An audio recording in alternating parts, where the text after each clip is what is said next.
The morning was a portrait of tranquility. Sunlight filtered through the delicate lace curtains laid soft, warm patterns across the wooden floor of the house. Outside, the cheerful chorus of birdsong promised a gentle day. The air inside carried the homey, comforting fragrance of freshly baked bread, a scent that spoke of domestic peace. In the kitchen, the mother moved with purposeful grace, tending to her morning chores, the quiet rhythm of her work the heartbeat of the home. By the living room window sat Margaret, a 19-year-old on the sharp, difficult edge of adulthood. She was a figure of vibrant contrast, dressed in her favorite red frock, a simple garment that fiercely amplified the richness of her auburn hair and mirrored the fiery, spirited core of her personality. Her fingers moved idly, tracing the smooth hem of the dress, a subconscious outlet for her inner restlessness. Though no longer a child, she still struggled with the sharp, impatient arrogance of one. Into this quiet scene burst her younger sister. Barely into her teens, the girl was a picture of pure, unfiltered joy.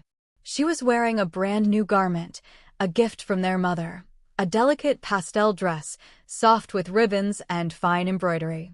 It was youthful, innocent, and perfectly suited to the freshness of her age.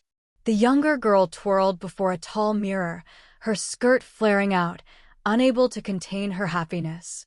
Her boastful, delighted grin was a celebration of simple material joy. Their mother, pausing at the doorway, watched with a gentle smile.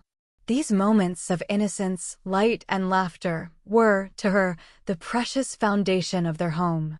But she did not know that the tranquility of the morning was fragile, and that beneath Margaret's silent gaze, a storm of petty tension was waiting to burst forth. Margaret watched her sister's ecstatic display. Every spin of the new pastel dress, every innocent, boastful grin, acted like a spark falling onto dry tinder. The fire of irritation began to simmer in her heart, slow and relentless. It was an irrational anger, fueled by the corrosive power of envy. Why did she always get the new things? Why did mother pamper her so much, even now that I am an adult? These questions, sharp and accusatory, grew loud inside Margaret's mind, despite her knowing, intellectually, that the distribution of affection and goods was perfectly fair. But envy is an illness of the soul, seldom reasonable or just. It demands destruction. Do you have to prance around like that? Margaret muttered sharply, unable to restrain the burst of annoyance. The words, rough and acidic, cut through the lighter air. Her sister paused, startled, her smile fading. I'm just happy with my new dress. Doesn't it look beautiful? Her voice held no malice, only the genuine excitement of a child proud of a new possession. But to Margaret, every syllable sounded like a deliberate challenge. Her pride, wounded by imagined neglect, stung fiercely. Her quick, hot temper ignited. Beautiful. Margaret scoffed, her voice dripping with scorn. It's just a piece of cloth. Stop showing off as if you're a queen. The younger girl's brow furrowed. The innocence was replaced by a small, brave flash of defensiveness. You're only saying that because you don't have one like it, she replied boldly, too young and too hurt to measure the devastating weight of her words. That single remark pierced Margaret's self-control like a thorn driven deep. Her anger, already raging, clouded her reason entirely. She stood up abruptly, her red frock swishing violently around her legs, the sound like a flag snapping in a gale. She marched toward her sister, her hands trembling with a rage she no longer sought to govern. Stop mocking me, Margaret snapped. Before her sister could retreat, before she could even register the absolute danger in Margaret's eyes, Margaret seized the delicate fabric of the pastel dress. With one sudden, violent pull, driven by a raw impulse to obliterate the source of her hurt, she tore it apart. The sound of ripping cloth was terrifyingly loud, filling the quiet room like a clap of thunder. It was the sound of something precious being instantly, irrevocably destroyed. Her sister let out a cry of sheer horror, staring at the ruined dress in disbelief. Tears immediately welled up in her eyes as she clutched the torn, shredded pieces of the garment. Her happiness, her innocent joy, was shattered in a moment of brute, careless cruelty. The noise, the shout, the ripping fabric had reached the mother's ears even in the distant kitchen. Alarmed, she hurried into the room, her face pale with worry, her hands still faintly dusted with flour. But when her eyes fell upon the scene, her elder daughter standing defiantly in her red frock, her younger daughter sobbing, clutching the ruined pastel dress, the worry was replaced by something colder. Her expression changed from shock to stern, sorrowful disapproval. "Margaret," the mother's voice rang out. It was firm, heavy with an authority Margaret rarely heard, cutting through the strained silence. "What have you done?" Margaret faltered for a fraction of a second, the magnitude of her action registering. But her towering, destructive pride instantly forced her chin upward. "She was mocking me," Margaret declared. "She thinks she's better because of a silly dress." The mother's gaze grew colder, heavier. She took the ruined dress gently from the hands of her younger daughter, examining the torn, delicate fabric with immense sadness. "This was new, Margaret." "It was bought with care," she said, her voice laced with deep disappointment. "Do you think it is right to destroy what is not yours simply because anger overtook you?" Margaret tried desperately to look away, to find some point of distraction, but her mother's disappointment was a palpable force. She muttered her feeble defense. "She shouldn't have provoked me." The mother's reply was utterly uncompromising. "No, child. She may have spoken carelessly. But you are 19 years old. You are the elder sister. If you cannot show patience and control, who will teach her? Instead of guiding her, you chose to destroy. This is not only disrespectful to her, but to me as well." Margaret's hands clenched into fists at her sides. The roasting of her mother's words finally began to penetrate her pride. For the first time, she realized the true seriousness of her act, the destruction of trust, the pain inflicted, the disrespect shown. Yet her stubborn, childish pride refused to let the apology form on her lips. The mother straightened her back, her face set with an absolute, calm determination.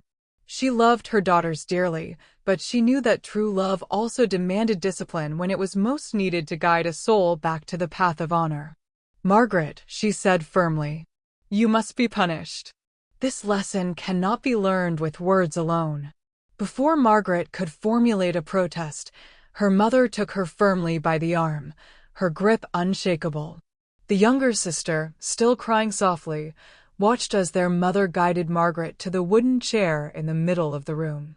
"Mother, please," Margaret began, the sudden, fierce heat of fear and public embarrassment rushing to her cheeks. But the mother's resolve was absolute. "You are not a little girl, Margaret, but you have acted worse than one. Until you learn self-control, I must correct you." The sound of her mother's firm hand meeting its target was sharp and undeniable. Each strike was delivered not in cruelty, but in firm authority, a physical, immediate reminder of the sharp, stinging consequences of destructive anger. Margaret squirmed, her face now a deep, furious red with a combination of pain and overwhelming humiliation. She could hardly believe that at 19, a young woman, she was being disciplined like a toddler. Yet, deep beneath the surface of her pride, she felt the terrible weight of her guilt pressing harder than the physical sting itself. The younger sister, though deeply hurt by Margaret's cruelty, felt a sudden, surprising pang of sympathy. She wiped her tears silently, suddenly realizing that their mother's actions came not from hatred or rage, but from a profound sense of love and justice. When the correction was finally over, the room was silent again, save for Margaret's ragged, uneven breaths. Her mother released her gently, her stern face immediately softening into a look of deep, sorrowful concern. "Margaret," she said quietly, "I do this not to shame you, but to make you understand. Anger, if left unchecked, destroys more than dresses. It destroys relationships, trust, and peace. Do you wish to live with that burden?" Margaret, utterly overwhelmed, lowered her head. Tears finally filled her eyes, not of anger, but of profound shame and remorse. "I'm sorry, Mother," she whispered, her voice trembling. "I lost control. I should not have hurt her or ruined the dress." She turned slowly toward her younger sister, who still clutched the torn, fragile fabric with trembling hands. "I'm sorry," Margaret said again, more firmly this time, her tears spilling freely down her cheeks. "I was wrong. You didn't deserve that. I let my jealousy blind me." The younger sister hesitated, looking into Margaret's raw, sincere eyes. Slowly, reluctantly, she nodded, the forgiveness starting its slow journey in her heart. She stepped forward and, in a silent, powerful gesture, embraced her elder sister. The mother watched this silent reconciliation, her expression softening with immense relief. She knew the wound in the fabric could never be mended, but the wound in their bond could, and would, heal if nurtured with humility and forgiveness. The day passed with a muted, reflective quality. The earlier light and joy were gone, replaced by a quiet gravity. The torn pastel dress lay folded in the corner, a sad, visible symbol of what had been lost, but also a constant, sober reminder of what had been gained, the truth of Margaret's character and the necessity of her correction. Margaret, subdued in her red frock, spent the afternoon reading a book by the window, her mind only half on the pages. The physical sting had faded to a dull throb, but the sting of her guilt was sharp and persistent. She kept replaying the scene, the triumphant, yet innocent, spin of her sister, the bitter taste of her own caustic words, the terrible sound of the fabric ripping. It was a loop of shame she could not escape. She realized the magnitude of her sister's forgiveness was far greater than the mother's discipline. Her sister had lost something beautiful and new due to Margaret's selfish malice, yet she had offered comfort and acceptance in return. That was the true moral lesson, delivered not by a parent, but by the one she had wronged. Margaret felt the responsibility of her age and her role as an elder sibling pressed down on her, heavier than any physical correction.